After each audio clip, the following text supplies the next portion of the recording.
to St. Bart's. If you're joining us here on Park Avenue or online at stbarts.org, a warm welcome to you this morning. It's actually a little warmer today than it's been in a long time, so yay, yeah.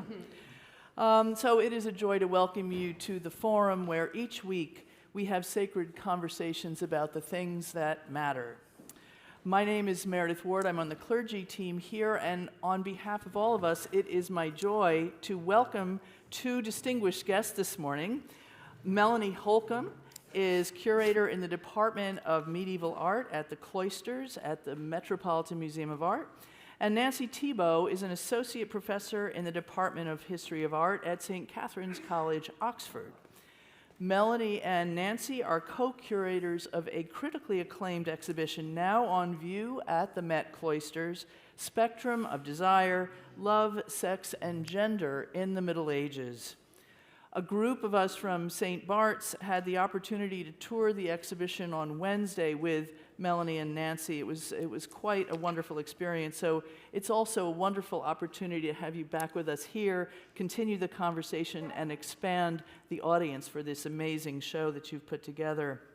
I also want to give a special shout out to our friend and colleague, the Reverend Dr. Ayla Lapine, who is friends with Nancy and introduced us to this, to Nancy and to this show, and made this whole thing happen. So Ayla, if you're watching, thank you very much. So now, Melanie and Nancy, I'm going to turn it over to you. It's great. Welcome. The mic is working. Yay. All right. Well, thank you so much. What a delight to be here. I've lived in New York for over 25 years, but my route is always Brooklyn to the Met, Brooklyn to Upper East Side, or Brooklyn to the Cloisters. Somehow Midtown is a neighborhood unknown to me. So it was a pleasure to kind of encounter St. Bart's in the midst of all these skyscrapers this morning. And thank you so much for having us here. We'll talk today about this project that Nancy and I have been working on for about 4 years. This is our a real true labor of love. The exhibition Spectrum of Desire is about the diverse and often surprising ways that medieval people thought about love, sex, and gender. And as you'll see, it is also, because it's the Middle Ages, it is deeply intertwined with the way they also thought about religion. Can I just say one quick thing? Yes, I just want to remind you all, if you go back for just a second, that this exhibition is up for a little while longer, up until the end of March. So we're here, you're going to see pictures. There's nothing like being there, and you have until March 29th to do that. The exhibition is not at the big Met, as we call it, on Fifth Avenue. It is up at the Cloisters. If you have never been to the Cloisters, lucky you, because you'll be able to discover something, this great gem of Manhattan. It's up in Fort Tryon Park, and I think that, and I suspect those of you who have been there only know it in spring and summer. It is an exquisite place in the winter, an antidote to the cold. It's toasty warm. There's winter gardens there. You can get a nice cup of coffee, and you can see our exhibition, which we have placed in one of our iconic galleries, the Fuente Dueña Gallery, and now transformed it to look like this. So it is you'll see, we'll get started, but it is a kind of a jewel box show, but that one that you'll want to spend a lot of time in, because it's intentionally a very layered exhibition, and the space has been designed to kind of help tease out those layers. Great. So I'm just going to walk us through the what, how, why, the basics of this exhibition. So this Spectrum of Desire explores how medieval objects shape understandings of the body and erotic encounters, both physical and spiritual. So when you visit the show, you'll see that all works of art in the galleries were made between the 13th through 15th centuries in Western Europe. And Melanie and I were really deliberate about focusing on this particular period of history, And that's in part because, as historians have long argued, this is a moment in time where ideas about how to live and whom to love are really hardening and becoming more restrictive. And we were interested in how works of art can kind of complicate this historical narrative. And we show that notions and that while works of art sometimes can reinforce this restrictive thinking of their moment, more often than not, we find notions of kinship, identity, gender expression that are actually far more open and fluid and expansive than I think we might otherwise suspect. The show features 40 to 50 objects from the Met's permanent collection. We're lucky to have just a really rich collection of medieval art at the museum, and about 10 to 15 domestic loans, really special objects that we have on loan from different American institutions. We knew from the get-go that we wanted this to be an exhibition with mostly objects from the museum's collection. And that's because we're really inviting people to see these objects in new ways with fresh eyes and ask new questions about them. And that relates in part to the methods that we're using in this exhibition. A lot of the show draws from recent but also older scholarship in medieval art history, but also gender studies and queer theory. And Melanie and I want to make clear that the show is really indebted in many ways to some of these amazing studies that have come out over the past decade about the topics of love, sex, and gender in the Middle Ages. And we're just showing you here a few recent publications on this topic. And so in some ways, I'd say there's the most the modest contribution, or one of the modest contributions the show is trying to make, is just bring this scholarship to the public. But it's not only in these more recent works where we've been learning a lot about these topics. I mean, scholars have been studying these ideas going back into the 80s, like, with Caroline Walker Bynum's really foundational book, Jesus' Mother, where she thinks about the ways that people thought about Christ as both as having both masculine and feminine aspects. And lots of medieval theologians thought about Christ in this way. And so, but for some reason, a lot of these ideas haven't yet made their way into the museum. So we really wanted to share some of this thinking, and of course, through our own new research, add to this conversation as well. And then finally, we explain in the opening introductory text in the galleries that we're using a queer approach. And by this, we're doing this to make us question assumptions, look more closely, notice things we didn't previously see. And a queer method for us just basically means setting aside modern categories and presumptions that we might have about the past in order to think more expansively about medieval art and people. And more often than not, we discover that they're thinking about love, sex, and gender in quite different ways than we are today. But for us, this was a method that allowed us to be just better art historians and really take medieval people on their own terms and not bring kind of our own modern baggage to the ways that they were thinking about desire. Do you want to say a word about design?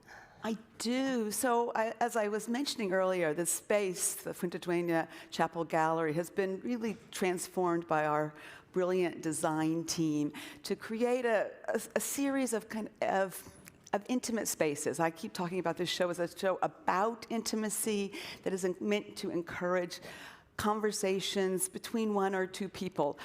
It's great that it's been kind of crowded, but that actually was not because the people are coming to the show, but that was not our intent. We really asked our designers to think about sort of intimate little nooks and crannies. There's even a few love seats at the end, just so people could talk about desire, the nature of desire in adult, comfortable ways. Yeah. Oh, should I mention this? Well, yeah, why don't I just to give you a little prelude of what's to come, we're going to take you through very quickly sort of the 4 sections of the show, and you'll see the titles there, but we'll take you through quickly just to give you a feel for the show.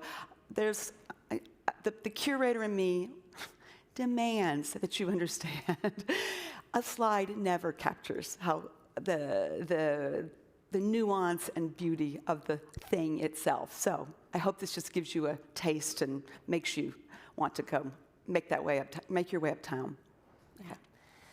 So when you first walk into the galleries, one of the first objects that you'll encounter is this amazing tapestry that might be maybe my favorite object in the exhibition.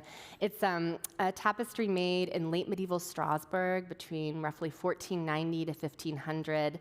And it depicts the encounter of Sheba and Solomon. So the story from the Book of Kings, where the Queen of Sheba has traveled from afar to test Solomon's wisdom. She's heard he's super wise and wants to pose a series of riddles. In the Latin, it's enigmatibus, like enigmas, to see how wise he really is. And so we have here this encounter. On the left, we have King Solomon looking very leggy in these red tights. On the right, the Queen of Sheba. And although the Book of Kings doesn't tell us what the actual contents of their exchange were, late medieval artists and authors like to imagine what the questions were that the queen posed of the king. And so here we have one such imagining of what these questions were. And so the riddles are written in this beautiful script in Alemannic German, so a version of German spoken in late medieval Alsace, that intertwine above the queen and next to the king. And so the riddle here has to do with gender and how gender works. And so the queen is asking King Solomon, how can you tell the difference between these identically dressed children, so between a male and female child, but that the queen or someone has dressed so that we can't discern any kind of gender differences based on dress alone. You'll see they're both wearing blue dresses, red shoes, have blonde hair. And the king's reply is, well, when they're gathering apples, a little girl will kneel when gathering the apples, whereas the boy will not. So it's this idea that gender, even when it's not expressed through clothing, is expressed through bodily action. And it was important for us to start with this really strange object in many ways, because it makes clear to our audience from the get-go that medieval people, too, were thinking about how gender works. In fact, it was so perplexing that it's one of the things that Sheba asks the supposedly wisest person on earth when she goes to visit him.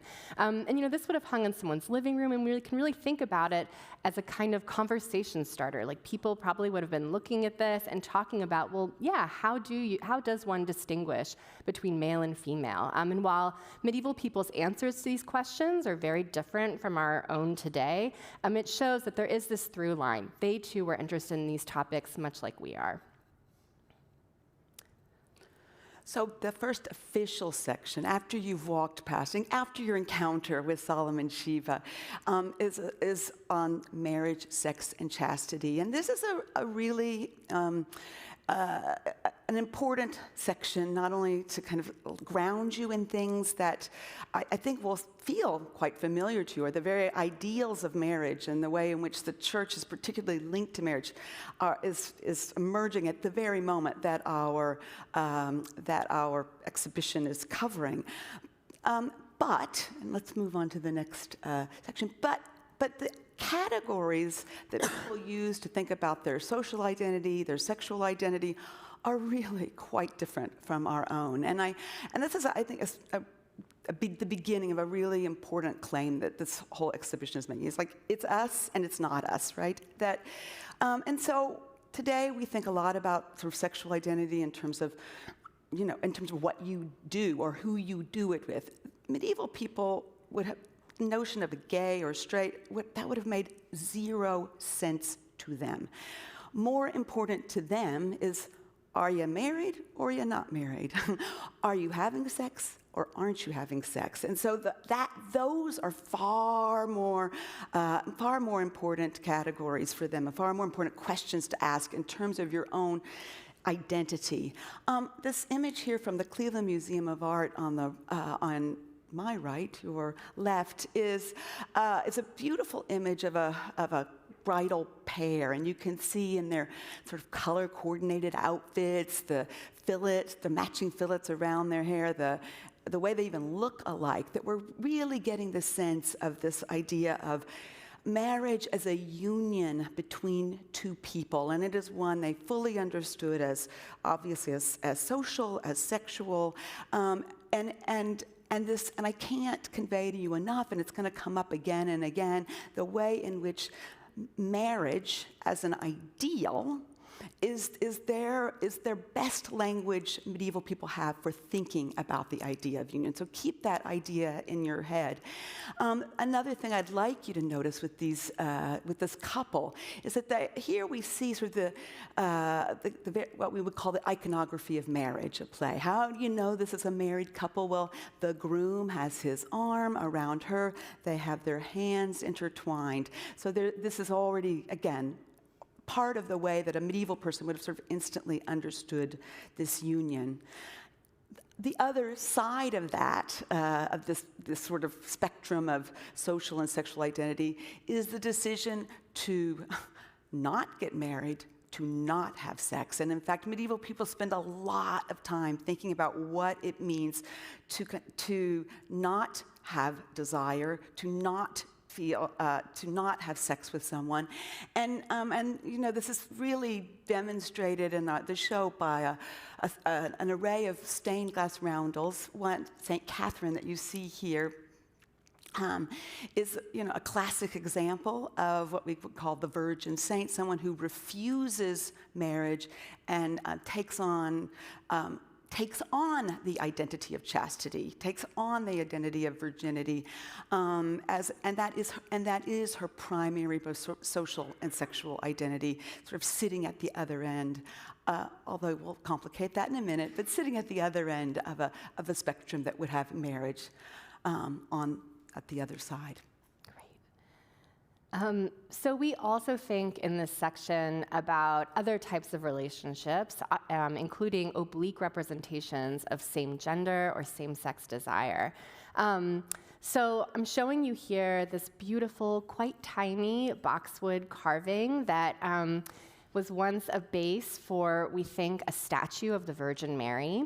And the sculpture depicts the moment of original sin, so the fall of humankind, where Eve is facing off with a female-headed serpent in the Garden of Eden. We see the tree of life at center, the serpent at right, both of their bodies wrap around the base, and then Eve at left, very sensually biting into the apple. You can see her upper lip curling over the fruit, and she's holding these two apples to her chest, which start to resemble breasts.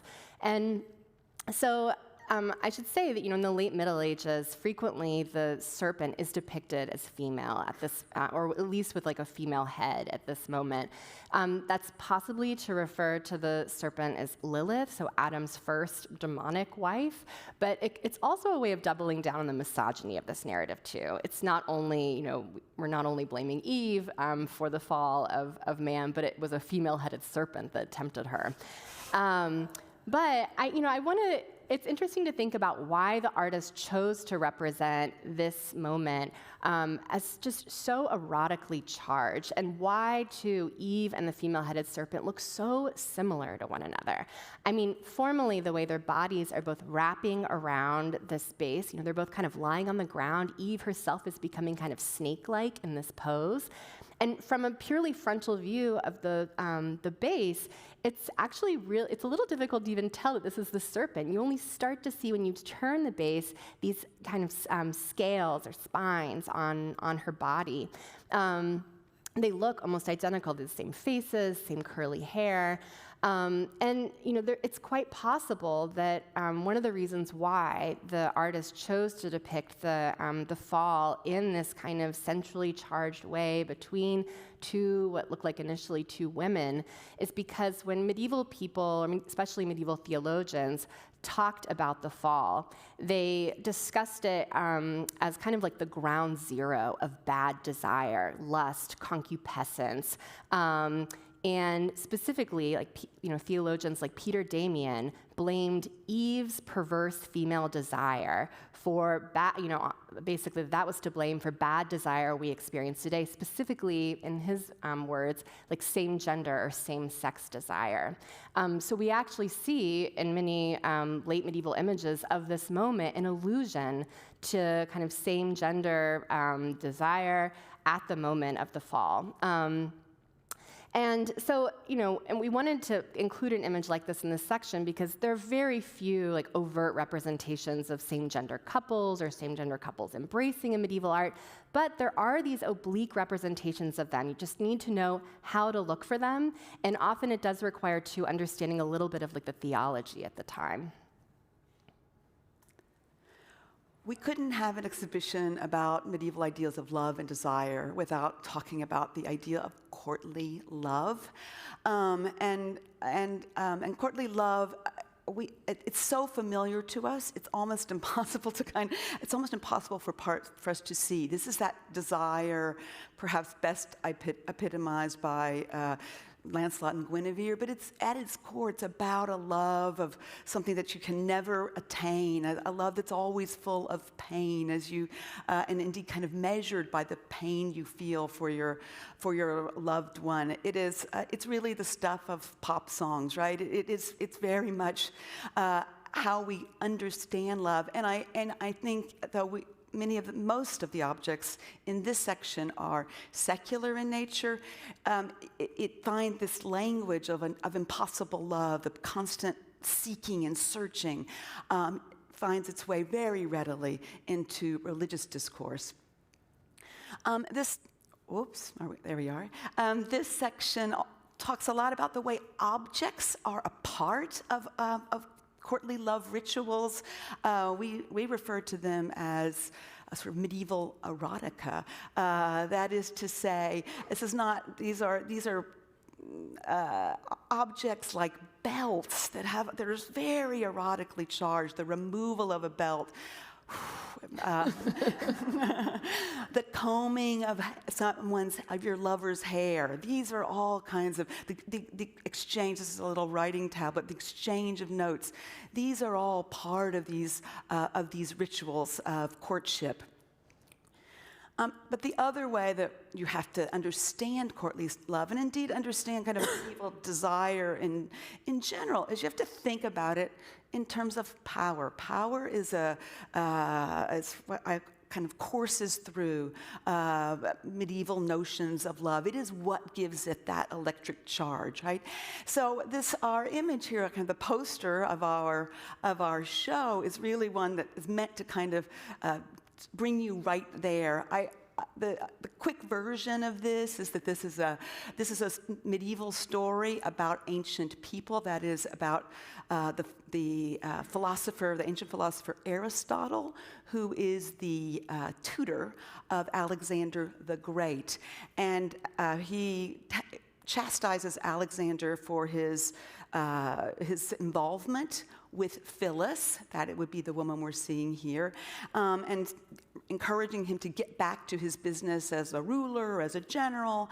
And when Alexander reports this to Phyllis, she takes matters into her own hands, and knowing that Aristotle has a thing for her, she says, Aristotle, you can do anything you want with me, but first you have to allow me to ride you like a beast. And that is what we're seeing here. This is nothing, would you believe, it's just a water vessel. It sits on your table. That you see that's a little spigot right there. And you would fill it up and pour and wash your hands from it. I love that you're laughing. Medieval people would have laughed too, right? Because it's this fun, and for them, it was a part of the humor was the sort of fun play of sort of women having a position of power that normally they didn't. But the other way they understood this was that it comes from the way the story ends, which is that Alexander, this is all a setup, so that Alexander looks down from a tower and sees this happening in the courtyard, and the authority of Aristotle is gone, right? Aristotle has no more authority over him in this debased position, and so the lovers are able to come back together. So it's often understood in the medieval period as the triumph of young love, and because Nancy and I, as you've already figured out, want to bring home again and again, the Middle Ages is no Shangri-La when it comes to sex and gender. It is also often an image reminding men, especially, to avoid, to beware of the wiles of women, because if someone as wise as Aristotle can be brought down by a woman, well, you guys don't stand a chance. So the next section of our show, Beautiful Bodies, thinks about, these beautiful, gorgeous, often bodies of saints and the divine in medieval art. We have this super erotically charged representation of Sebastian on the left from the late 15th century that was restored for this exhibition. The paint is original, and Sebastian is in many ways a modern queer icon today. It felt important to include his image in the show. And we also think a lot about the body of Christ in this section too. But one thing we really focus on in Beautiful Bodies is we invite people to think about gender expression in relation to saints and heavenly bodies like angels, and how medieval people thought about gender in relation to these figures. So in the case of angels, for instance, you may be aware that there were many medieval theologians, including Thomas Aquinas, who talked about angels and said that they don't have a gender. They're these heavenly bodies that just sort of bypass gender categories altogether. And so it's interesting to think about how medieval artists then choose to represent them as kind of these androgynous, courtly young bodies. We think about the body of Christ in this section too. So going back to something earlier I said with the work of Caroline Walker Bynum, Jesus' mother, we share with the public that, Christ's body for medieval Christians was really like the most beautiful body of all. And people thought about it in really quite gender fluid ways. There was a lot of attention to Christ's wound in the late Middle Ages especially. And we actually see here an image of St. Francis adoring the wound of Christ. And there's this high relief paint used by the artist to depict the blood trickling down from Christ's side down to his groin area. And you can see that Francis is looking directly at that wound. And many medieval theologians talked about Christ's wound as a lactating breast, like a source of spiritual nourishment, but they also spoke about the wound as a womb, W-O-M-B, in the ways that it gave birth to the church, ecclesia, at the moment of the crucifixion. And so many medieval artists will play off of this too. We also think about the figure of the eunuch, a really important high-status courtly figure, especially in the Byzantine world, so a little further east, but we also see representations of holy eunuchs in Western European art as well. And I'm showing you an image here of Simeon Bacchus in his baptism by the Apostle Philip. And Simeon Bacchus is depicted on the right here. But I'd say one part of this section that, that for Melanie and me was really important to share with people, and that I think is one of the more surprising aspects of the show, is we share that there were over 30 saints that changed their gender expression over the course of their lifetime. And there's been some really great scholarship on these texts and images that's come out in the last 10 years by people like Clovis Maillet and Roland Betancourt. And so we show a couple of images of these saints. Their narratives have a lot in common. Here I'm showing you an image from a Golden Legend manuscript from the Morgan Library in the 15th century, made for Jean d'Auxy, a Knight of the Golden Fleece. And we have the story here written in Old French of Saint Marine, sometimes known as Marinos. And the artist here is depicting the saint in two different moments in their life above. So this is a story of a saint who's born as female and then decides, following the death of their mother, to join a monastery with their father. And so they go from presenting as female to then presenting as a male monk. And indeed, they live as a male monk and pass as a male monk until their death. It's only at the moment following their death, when monks are preparing their body for burial, that fellow monks realize that actually this person has a female-sexed body. And this was considered really like a miracle. And here, gender transgression was a sign of sanctity. And of course, I want to be sure to emphasize that, during this period of time, historically, it was illegal, indeed a crime, to present in a way that did not correspond with, the gender one was assigned at birth, essentially. Yet, In Christianity, there somehow was this space where over 30 saints could change their gender presentation, often from female to male, because it was understood as kind of ascending the gender hierarchy. So it's interesting that there's this kind of paradox and tension, I think, between these Christian stories and then what's going on in the ground and the ways that courts are legislating gender presentation. And this notion of and I should point out that what's really kind of fabulous about this particular image here is that the artist has chosen to depict Saint Marin as only male. So here we see the saint at left, kneeling, identified with the halo around their head, surrounded by the abbot and other monks. And then at the right, the saint is depicted lying down, again with the halo, probably just prior to the moment that they die. And this actually is not in keeping with most other images depicted at this time, where often artists like to represent the kind of like visual outing of the saint at the end to show like, look, they were female all along, as if the artist is trying to show us that. But here, they're only depicting the saint as male, even at the risk of iconographic confusion, which we find really interesting. And I just very briefly, back to this idea that saints were that these 30 saints who changed their gender expression from female to male, and it was thought of as a kind of ascent, basically, that going the other way was really seen as not permissible, even sometimes laughable. So I'm showing you here on the right a really rare iconography of Saint Jerome. So a story that's recounted in the Golden Legend about Saint Jerome, great translator of the Latin Vulgate Bible, here depicted in his cell sleeping, and a monk is leaving a blue woman's dress at his bedside so that when he wakes up for early morning matin prayers, and he's a little groggy, it's dark outside, he accidentally puts on this woman's dress, shows up at prayers, and you can see the monks are even they're looking at him and whispering as if he's done something wrong. And it's a complex image. I'm not going to go into its meaning now, but I will just say that there will be an online discussion published soon on the Met's website about the meaning of this image. The last, and I would say culminating section of the show, where you're at the very end of this gallery, takes up the topic of mystical union.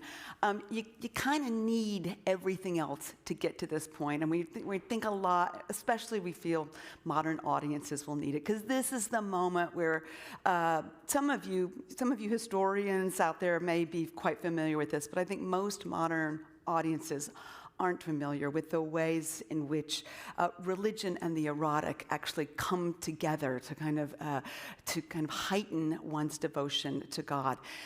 So let's keep going. Okay. Yes, and we use this moment primarily. This is where the objects get really fantastic. There are a lot of great objects, but I feel like it kind of. There's a crescendo of quality as you move to the end of this exhibition. And many of the objects, not all, but many, kind of situate you in convents. Nuns were particularly moved by this idea of mystical union, but not exclusively nuns. I want to be clear about that. But we want to kind of locate you in a time and place to think about some of these great objects that all of these three, which were all likely intended for a nun. I'm going to just jump right to the middle image because it is the one that you see the minute you walk in the door. It's the one we hope you'll conclude with. It's the one we want you to sit next to, just in the same way that we see these figures here. This is an image of Jesus and his beloved disciple, John. Some of you may well have recognized that. And it's a really... it's probably, Nancy and I talk about it, the one image we couldn't do without in this show. This is it. We're so grateful to our friends in Cleveland for lending it to us. It stands about 1 meter tall, and you need to imagine that at one point it would have been gilded and shiny, a kind of a luminous sculpture in and of itself. But even without that glitz, I think you can catch already that it's very tender, sweet image. It was one of your congregants who pointed out to something Nancy and I hadn't seen before. And it's a little hard to see from the slide, but it's an image of Jesus smiling. It's a very gentle and sweet smile, and it's such an exquisite image because it so beautifully brings together through the sense of touch and that head resting gently on Jesus's chest. This idea of intimacy between these two figures.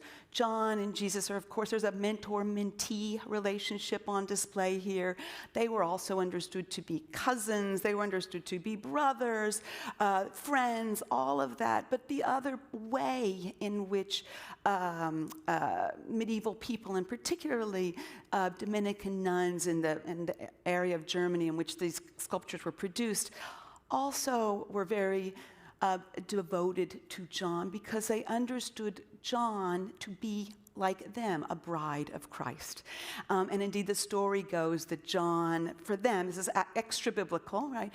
Don't look for it there. But that John leaves his own bride at the altar to become a bride of Christ. And if you were paying attention at the beginning, you'll note we have here that iconography of marriage at play with the groom with his hand around John and their hands intertwined, and in fact, much more emphatically so because it's the two right hands. I want to be crystal clear again here. This is does not get used in the Middle Ages to kind of proclaim the sanctity of same-sex marriage. That's not how they would have understood it. But it is but what I do want you to think about it as an incredibly creative, kind of gender-bending way to think about what it would mean to be in union with God. This is these kinds of sculptures where we know where they existed were almost always looked at by nuns. They were in the company of a female monastery, and so that you have to imagine that they too can see themselves and identify with John as a bride of Christ. So it's such an extraordinary kind of mental set of gymnastics that really kind of intensified their meditation before this sculpture. We have accounts that tell us that nuns before a sculpture like this would begin to levitate before them. They would glow in its presence. This is the kind of sculpture that allowed them to sort of reach these intoxicating heights of spiritual union with God. So just by way of conclusion, the Met likes to think about what are the takeaways for each of the exhibitions that it puts on. And so for us, I just thought I'd share with you what we're hoping people will take away from the show. So first, that medieval art played a crucial role in shaping relationships, both real and imagined, between people, the divine, and themselves. What queering medieval art can do, so we begin to notice people, relationships, and ideas that we didn't previously see or maybe fully understand. And finally, medieval identities and norms are not quite our own, but they invite us to reflect on the ways that sex, gender, and relationships structure our own identities and lives today. So with that, we want to thank you for listening. We're really excited to hear your questions.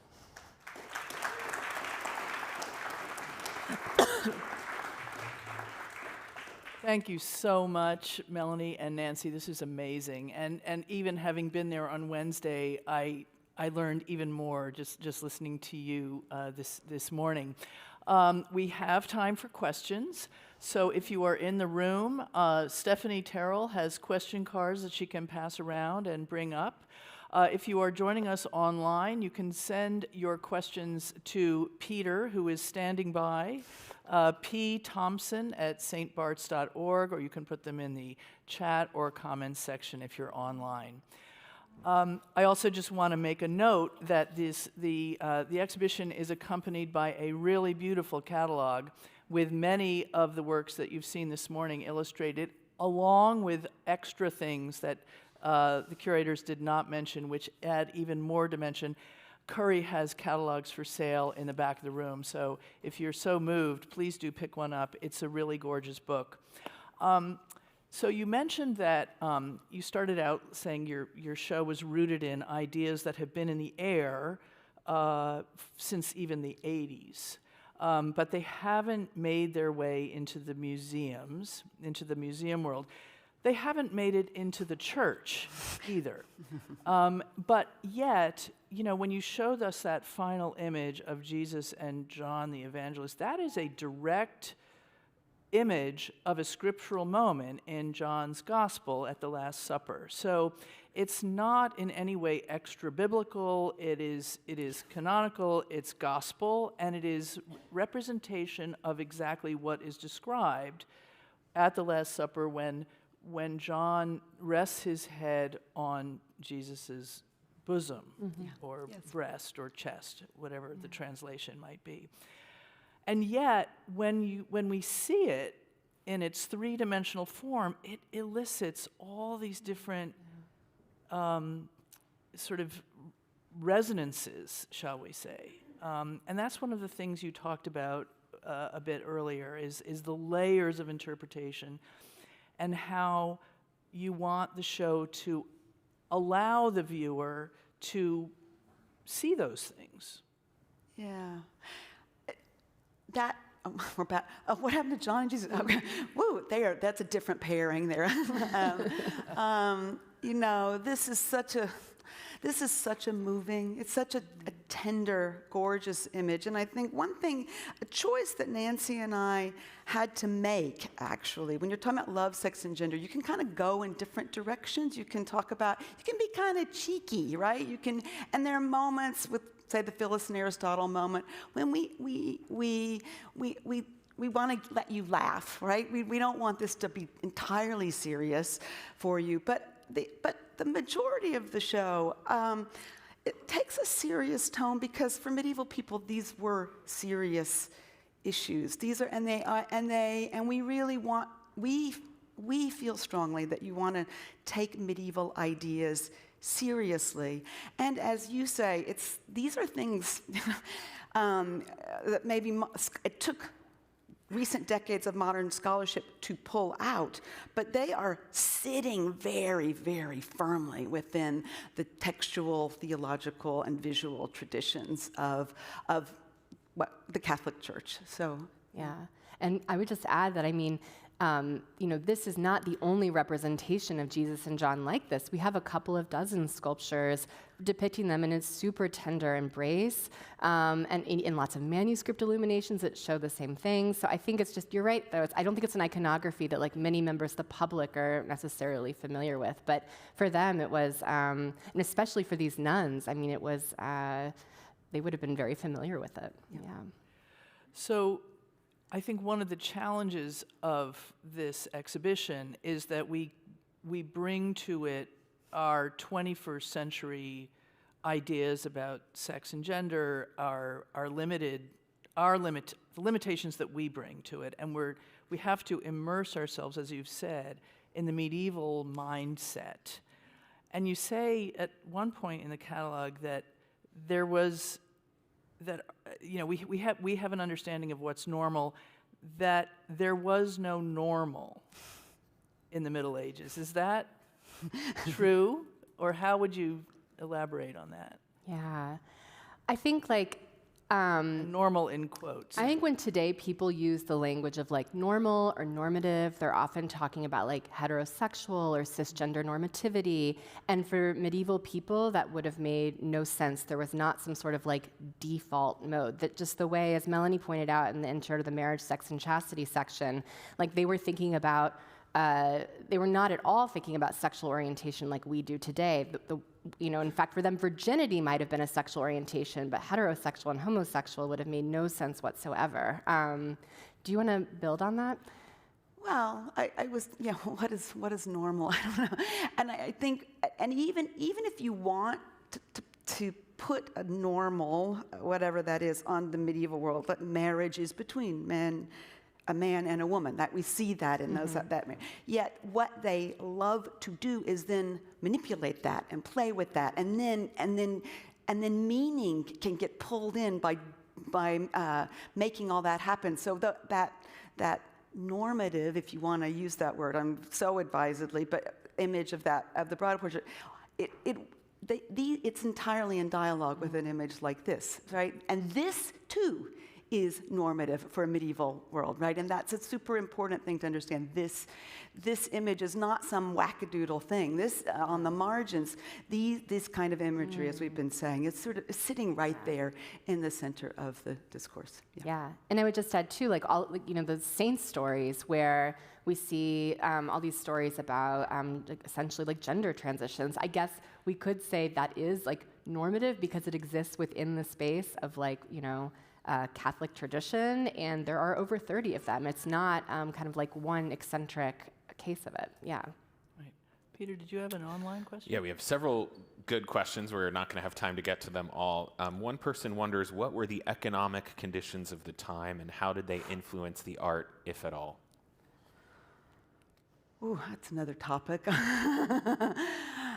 Well, the economic conditions of the time. So I can really only talk about it in terms of art. I don't want to even begin to go farther than that. We certainly see, you know, it's a highly, you know, feudalism, I think, is maybe the quick way to talk about the sort of economic structures of the time in terms of who is buying art, who are the great commissioners of art. Well, guess what? It's the church, right?